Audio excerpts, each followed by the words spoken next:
Craig here. Please excuse the mess. This is just going to be a functionality test of this keypad.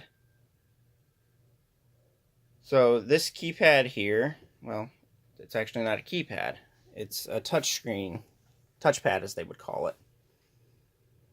You can see it's branded Honeywell. It's silver in color. It is a model number 6272 CSV. It is a TouchCenter color graphic touchscreen keypad with voice enunciation. They also made these keypads in black and white. It's the newest device in my collection thus far, and I really have taken a liking to this.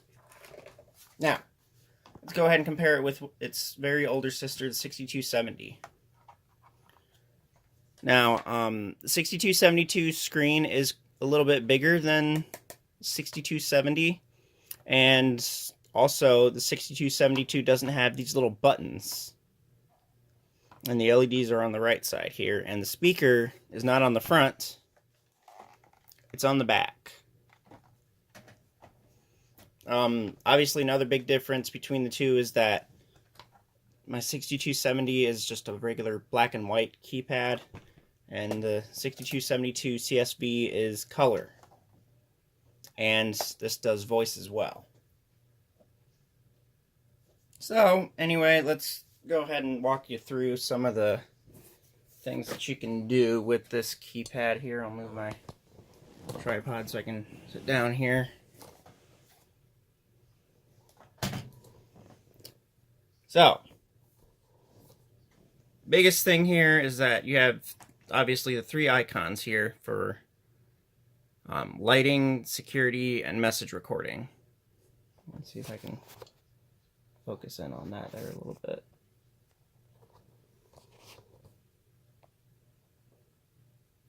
There we go. So, lighting, security, and message. And then you have these two things down here. This button here in the very bottom right or bottom left corner is the button to start a slideshow if you have the slideshow set up, in which you would need an SD card. On this SD card, though, I only have, I believe, 1 or 2 pictures, but I'm just using one of them. And then this button here is your settings button. And then the one that's all the way in the bottom right corner here is for your panics. Now, as to why this has 2 fire panics on for my system, I have no idea why it does that. When I put it on my little 6160 demo kit, it had only 1 fire panic and then one, what I call a medical panic, which it's not technically a medical panic, it's a police panic, but still. But yeah, mine has 2 fire panics and then a police panic. So we'll get back out of there. Under your message screen, obviously I don't have any messages saved.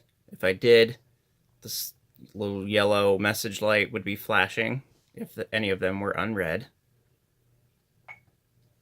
Lighting. This thing gives me 8 different light outputs. As to why it gives me 8 different light outputs, I'm not sure. I may have to go into the programming on my panel and clear all those out.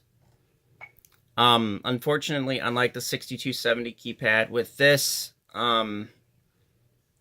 it won't let me take off the light function on this. No idea why it doesn't, but anyway, let's go ahead and view some of the menus here. So this is the advanced settings menu. So you have a keypad test, keypad reset, and night setup. Night setup is what the night button on the security screen would arm to. So you can set it to arm to away, stay, instant, maximum, or night. Obviously I have it set to night, so I'm not going to change that. Keypad reset does like it says, it resets the keypad. I'm not going to do that because that would take a while to reboot.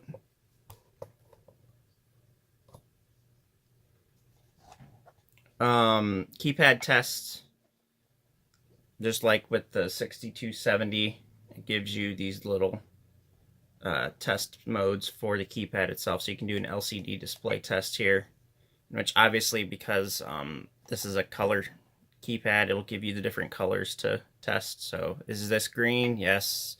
Is that red? Yes. Is that blue? Yes. And the color bars show up nicely, so yes. Then it performs the contrast test. And that went from light to dark, so yes. So now it says it's passed. Audio test. We'll go into audio test now. And you heard the beeping, so did you hear beeping? Yes. Now for the LED test.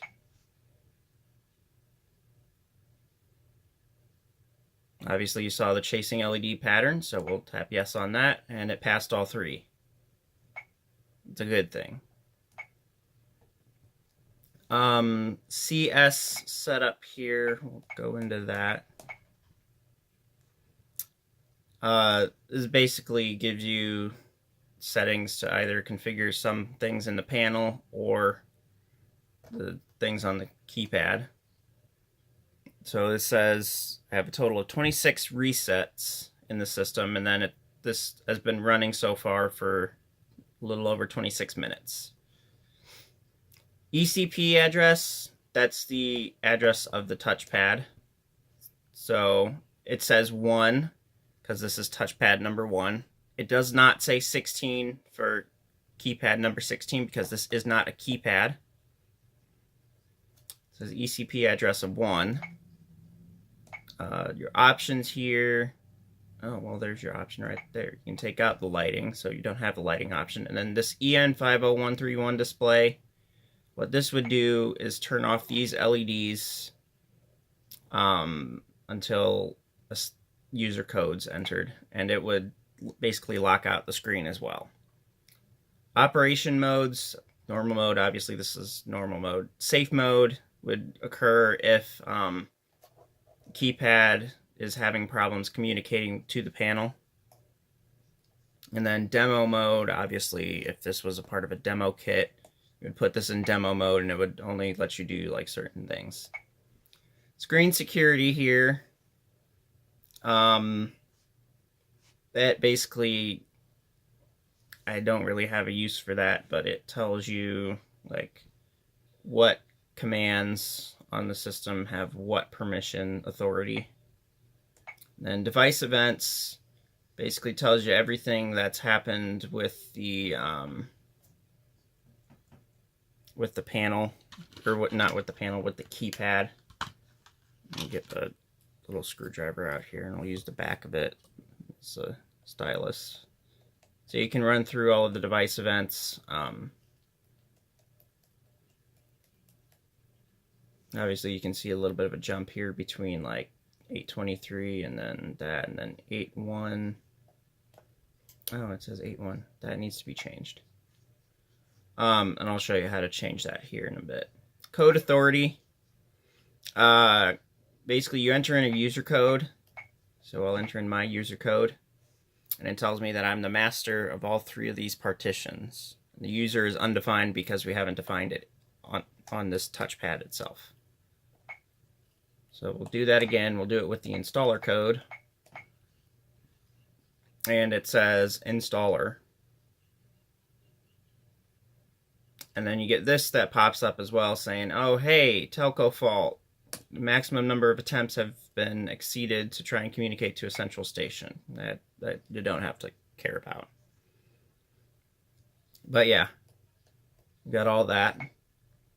And then panel config, basically configuration of the panel. So it's a Vista 20p, version 10.23, and CAL support. Go away. CAL support 4.01, then number of zones. It tells you the number of zones in each partition. So my partition, there's 13 zones, which is weird. Whatever. Then there's 11 in partition 2 and 11 in partition 3. There's 3 partitions. Home partition is number 1. It says Craig Reese panel and it's marked with an H. Sequence number, typo, big typo. Sequence number is 1, and then the number of outputs is 8. I'm thinking that's probably zone outputs. Don't quote me on that, though. So, we'll get out of there. Time and date setup. Now, for this, you can either enter your master code or your installer code. I'm going to enter in the master code. Now, changing date and time and all that. Time's right, date's wrong. So we'll tap on this 24 here. And it changes it to August 24th, 2018, and that's 9:51 a.m. roughly. Now, when you go to save it, you can also save it to the security system, and it prompts you to if you want to save it to the security system. This saves you a lot of time, so you don't have to go to like a physical keypad and do the whole like installer thing on changing the date and the time. So we just tap yes, and it's been saved on there. I'll go back here. I'll show you in a minute that that's saved. So display and audio settings, enter in your either master or installer code. Chime modes, and then your 6 different languages, and then backlight, homepage, and automatic slideshow, time settings. And your slideshow. So actually it looks like there's 2 different ones saved on here, and then there's the default home screen one, which looks like that. But I have this image set here. So we can just go back and just leave it like that since it's set. So, I don't know why the lighting hasn't been taken away yet, but whatever. So you have your 3 different options here for arming the partition you're currently in, or you can arm multiple partitions. Armed away, arm stay, and then night, which for me is obviously set to night stay. Now, down here, right here, this button here displays what partition you're in. You tap that and you can change partitions. So you'd have to enter in your code, and then you can change the partition to whatever you want. This button here serves the same as the #0* command on my 6160 VP. So we tap it. Disarmed, ready to arm. And tap it again. Telco 1. And it just says Telco 1, even though there's multiple things here. And then more choices. Show the zones. So like what zones what, and what's programmed to what. I don't know why it doesn't say zone 4 is carbon monoxide, even though it technically is. Whatever. So Z1's fire alarm, Z4 is zone 4, whatever. Z8's the police emergency, and I did change that to that police emergency panic because that's what this keypad can say. And 95, 96, 99, Z101 graphic console, Z102 graphic console, 105 graphic console, 106 graphic console, 108 relay, 112 relay, and 116 is just a basic console. Event logs here shows what events have occurred on the panel. So resets, alarms, that good stuff. And then console mode, everybody's favorite. Got your keypad and your function keys. And I can also show you that it changed the time on the system just from the date and time setup menu. Now, I still don't know why it does that second time thing. Anyway, so if we were to try to do the #0* on this, it would say nothing.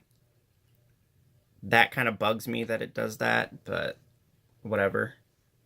So anyway, let's go ahead and go through arming sequences here. Armed, Obviously, as you can hear, it's not quote unquote in sync with the display. So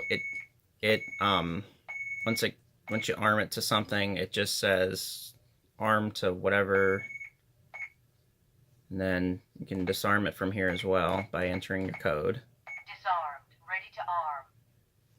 And you can do arm stay as well from here. Armed. Stay.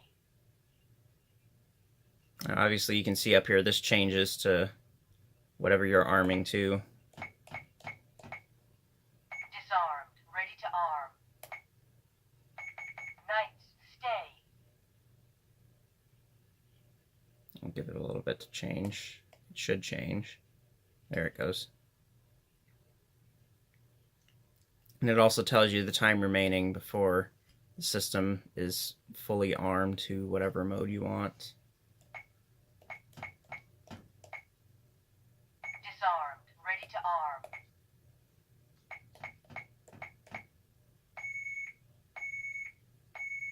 Armed. Away. Instant. Exit. Now. Obviously, this doesn't have the vocabulary for maximum and instant, so it says away instant for maximum and then stay instant for arm to Disarmed. basic instant. Ready to arm. I'll show that here. Come on. Armed. Stay. Instant.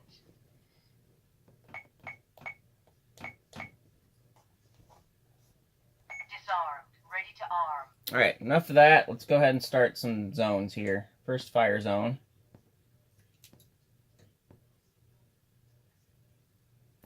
Maybe. I'll get the screwdriver positioned in there enough to short it. There it goes. Fire. Fire. Alarm.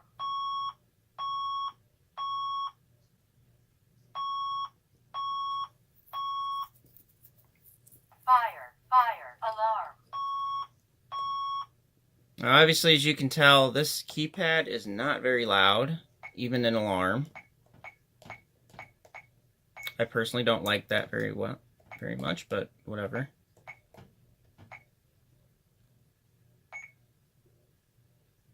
Alright, now it's been disarmed fully and the fire alarm is out, so let's go ahead and do carbon monoxide. Alarm. Carbon monoxide. Zone 4. And as you hear, it does have the vocabulary for carbon monoxide, and it does support carbon monoxide tones. Alarm. Carbon monoxide. Zone. I'll show you that there. It says CO alarm.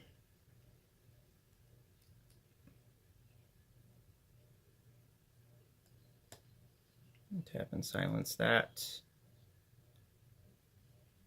We'll clear it from this.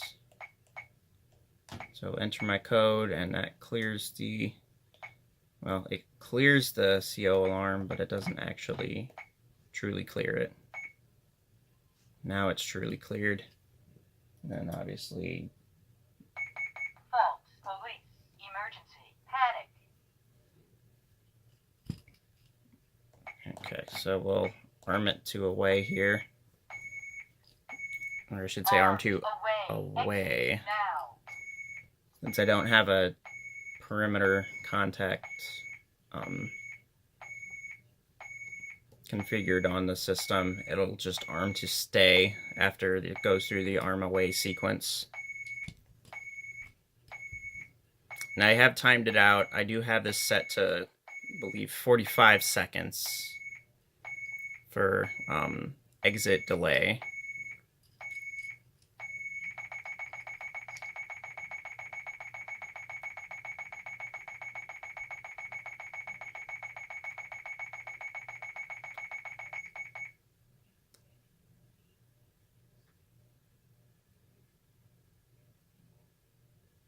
Armed. Stay. Now we'll go ahead and activate that.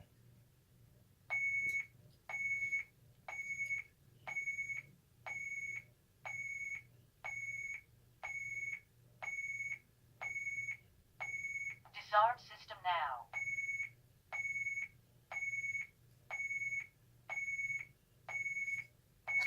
We'll let it go through its little disarm sequence or entry sequence rather.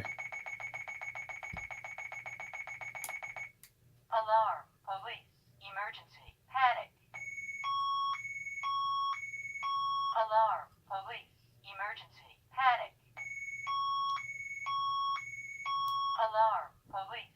Emergency. Panic.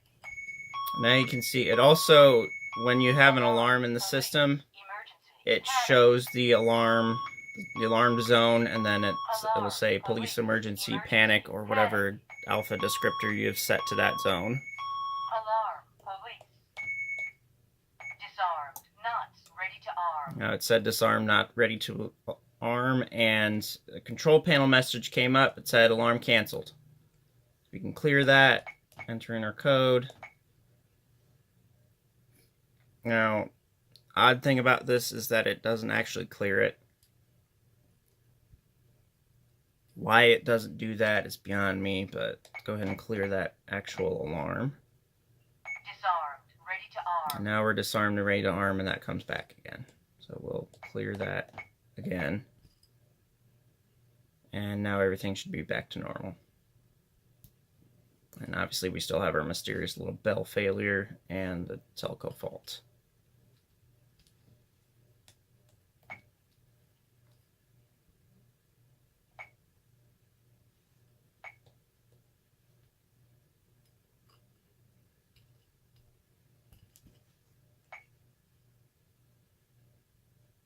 Sometimes this thing takes a little bit of coaxing to... Disarmed.